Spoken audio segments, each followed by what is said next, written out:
Punk or not? These days, we know Johnny Rotten as the more sedate John Lydon. Emma B went to meet him, not knowing if she'd find bad boy Johnny or doting Grandad.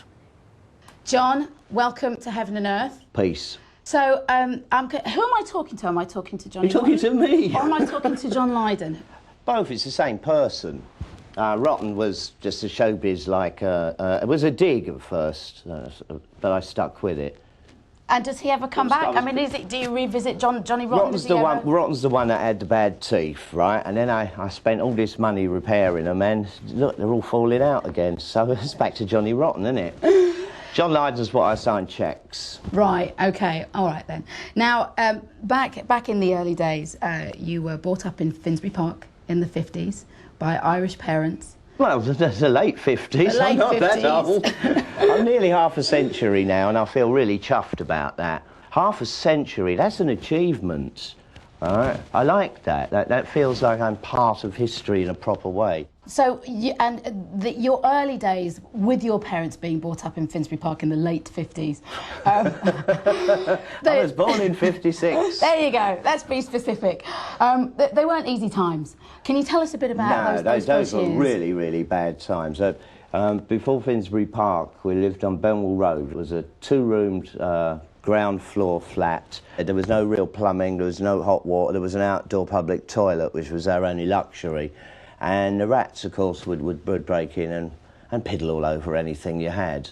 And so that's how I became contaminated. And I had a bout of meningitis where I went into a coma for 4 months and I lost my memory.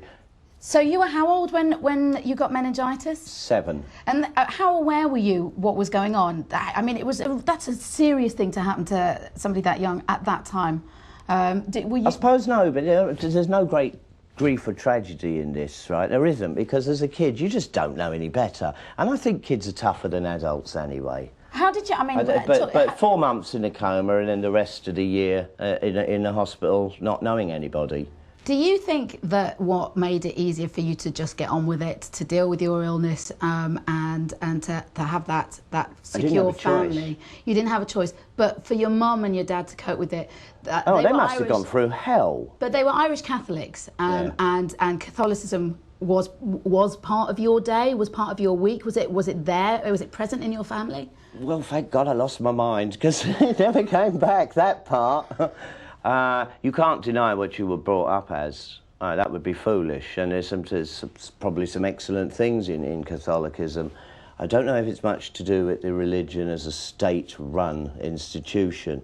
It's more to do with the family value thing and how people communicate. You use the church as a social gathering place, and that's where you'd meet other family members, friends, and there'd be, of course, there'd be a bar out back after. All right, you know, with cheap ale. A good way of uniting people, and a knees up. You did actually go to a Catholic school as a young lad. How was that experience for you? Murder for me, really, really severe. Because I'm left-handed, and because it was run by nuns. Their whole problem was that left-handed meant you were a sign of the devil. So you would be hit on the knuckles with a ruler until you learned to write with your right hand. It's unforgivable, really. Do you carry... Hated them for that for a long, long time. And then, of course, they tried to push me into being an altar boy or joining the choir. And so I think from about 9, 10, I started to perfect an anti-voice so that I wouldn't get pulled into that. And so I deliberately learned how not to sing, which put me in good stead years later, didn't it? You know, you don't always get everything right. I mean, did that rebellious streak just come from being in a place that you didn't like, or was it in your family as well? Was it present from your dad, or...? My dad will tell you I was always a willful little brat, you know, before and after. That didn't go away. It was a strange relationship with my dad, because the day I got on really well with him was the day I left home, when he kicked me out for having... well, he told me to get my hair cut, because it was extremely long. Really? At 15. So I did. I went out, I had it cropped short and dyed bright green, and he called me a cabbage. Get off the house, you damn cabbage. And I did. And since then, we're all right, you know? Where did you go when your dad said out with your green hair then? What happened next?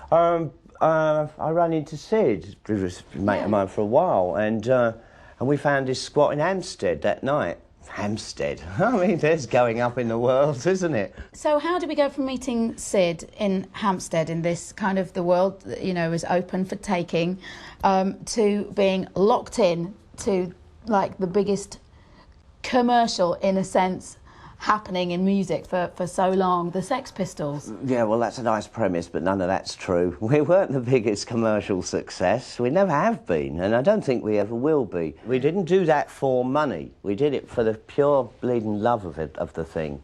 All right? None of us had any hope. We come from very different backgrounds, and very different likes and dislikes, us as a band. I mean, I'm an avid reader and writer. And so turning that quickly into writing songs was great, because the one thing that the other three didn't have was any potential to put word to paper or to express their feelings. They could express it musically but not verbally. You know, that's how things work in life. Different people have different gifts. That's why I don't believe in the communist thing, we're all equal. We're not. Some are better at some things than others. It's those variations that make us extremely excellent as a species. So at the time, what was this thing that was the Sex Pistols? You just called it a thing. What was it? An excellent opportunity to hit back at all the things that were really bothering any and all of us. No hope. Hopelessness. The school systems would be telling you, why bother? Right? You never get anywhere, right? Hence the song, No Future. No future for you? Well, there won't be if you don't get up and do it yourself. Don't let them grind you down, right? Right? And you see the Catholic thing in there, we all know that that's riddled with guilt, right? Well, I got rid of that at a very early age. No religion should have guilt in it. It shouldn't. It should be joy and love and hope. And you don't have any trace of that with you now? No, when I do wrong, I'll say so. You know, I will stand up, sir, and confess, right? But not to a man in a dress in a little box. Did you have a sense at the time then that you would make a difference to maybe people like yourselves, kids that were coming at that time from places that you'd come from? It was just about the only chance that was there. It was waved at me like a red flag to a bull. You know, I don't have to sell drugs. You know, it's as simple as that. Really? Yeah. It's your motivation right there. Were you surprised at the time when people were terrified of playing the music on the radio? They were scared of you in interviews. You were walking out. There was all this bad behaviour. Let's say I was playing with a very sharp stick. All right, I'll give you that. Did you enjoy it? Did you love that bit of the behaviour? Loved it. And the worse they threw at me, the worse I'd get in return. All right, I'm good at that, tit for tat. And the word is a powerful thing. It can be a weapon of mass destruction, if carefully used. You cannot put a censorship on words, on language. As a species, we are an amazing creation. Our language makes us superior to any other species on this planet, and we should absolutely adore ourselves for that. And for a complete stranger to tell me to limit my vocabulary, I won't tolerate it. I won't. So, one of the nice things that happened to you when you were younger, in your 20s, was that you met your wife. Nora. Yes, absolutely. Oh, we rowed like cats and dogs when we first met. Absolutely. How did you meet? What were the circumstances? So I think it was Chris Spedding took her to a gig to see the Sex Pistols, and she just thought we were awful. You know it's going to work when that happens. And I was the worst thing in it. And then people telling, oh, don't talk to him, he's horrible. So from there on in, it clicked really well. What kind of a person is she? What? Very, very open, very forward, no lying at all, as honest as the day is long, which of course infuriates a lot of people because they just don't like honesty. We love each other very much, and we've been together now 25 years. That takes some doing. I mean, it can be difficult, because of my workload, but you know, she knows she can trust me, and I know the same, and that's all that matters. And I mean, look, I'll go on a bit further. I mean, you know, why don't we have kids? Well, we wanted to, but we had a very, very bad tragedy there a long while back, and we lost one, and now it's not possible after that. And so that kind of that mullered us up a bit there. That upset us both very much. Because Nora had a kid, didn't she? She had a child Ariana herself. of the Slits, yes. Yeah. In turn, she has Ariana has 3 kids of her own, and the 2 twins who are now 21. They've lived with us since 13. And so you're a granddad now, aren't you? I am. How does being a granddad feel? Johnny Rotten's a granddad. It's all right. The Parent-Teacher Association meetings are a scream. I recommend you film them. What kind of a granddad are you? And what do they call you? I'm a good one, and I'm loyal.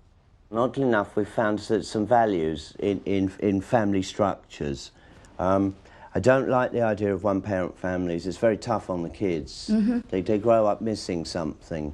And I find the same with same-sex marriages. There's something missing. There's a point to male and female. And for a child to develop, it needs both those aspects. Explain this eternal contradiction with you, though, because these are such traditional values. The things of liking manners and family values. Tradition, and yes. morals. You can call it all of these things. But they're there for a reason. It's how the human race has managed to survive for so long without us going completely crazy. But it happens quite naturally in nature. All right? And we stick labels on it and call it traditional, but it happens quite naturally in nature. And we must not lose our basic instincts over modern doctrines. All right? Follow your instincts and you'll be going the right way with life. It's been an absolute pleasure. Thank you. Peace. I think Emma was actually quite nervous about interviewing Johnny Rotten, but he turned out to be an absolute gent. Now, as you'll guess, no surprises, plenty of reaction on our debate. What's too old to have kids? Quick